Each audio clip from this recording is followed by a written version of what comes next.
Well, I'm really happy with the video that I just put out there yesterday. But this one is a quick video, and it's because there's always something that once I watch a video back, there's always something that I wish I would have said, pointed out, planned better. And that's what we're going to do here, and just throw a few things in that's on my album that I've not been able to use. So it was basically about petrification, wasn't it? Some of you will have seen this image here. Yeah, you know that I point out fakery. Well, this is fake. And it really is fake, because what I pointed out with the arrows, you can see it's basically just some kind of plaster. And this has been printed out, you know, like a fish shape, and then it's been printed onto the wall and been sprayed slightly. Look at the areas that I've pointed out with the arrow. The circle, you can see the perfect imprint of the tail, and it's in a perfect line. If you can't tell, that's fake. We should be able to. Anyway, so from yesterday I was pointing out the site there in Egypt, Gebel El Seliska or something. There was an image in this bottom right corner here. I'm going to show you a close-up of it. So these pillars here, I'm pointing out the pillars, and you can see that it looks as if it's been built with these little stones and then been surfaced in something. Yes, that's what you would think. I don't think it has. I think the surfacing is from leaching. Look, you can't just build all this structure with just little stones and hope that you can just live safely inside. I just wanted to point that out, and you can make your own mind up on it from the information that I put out in that video. Now, this is the site also.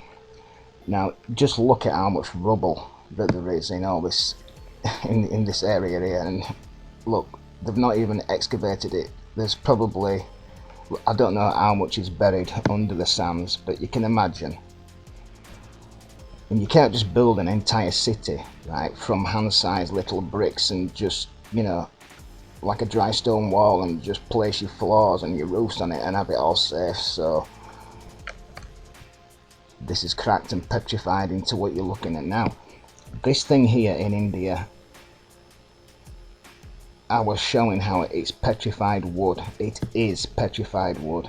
I think somebody came into this area when these pieces got washed down this river and then carved these things, and in fact the shapes that you're looking at could have actually have been free at one point, and as the water ran down they moved in the direction of the river. That's obviously just a guess, but it makes sense to me.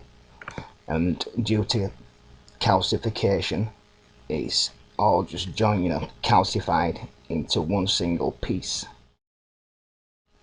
Right, I've got one more image from that video, an image that I've shown you before, which we never do here.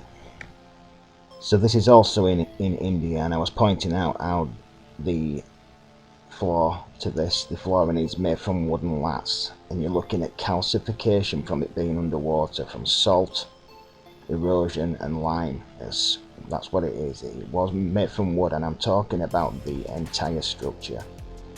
It's something like ebony, something like that, and that's why they were able to cut down intricate shapes like what you're looking at, and it's calcified into whatever it is today. That's a fact, people. So what happens to this wood? We all know that coffins are made from wood, aren't they?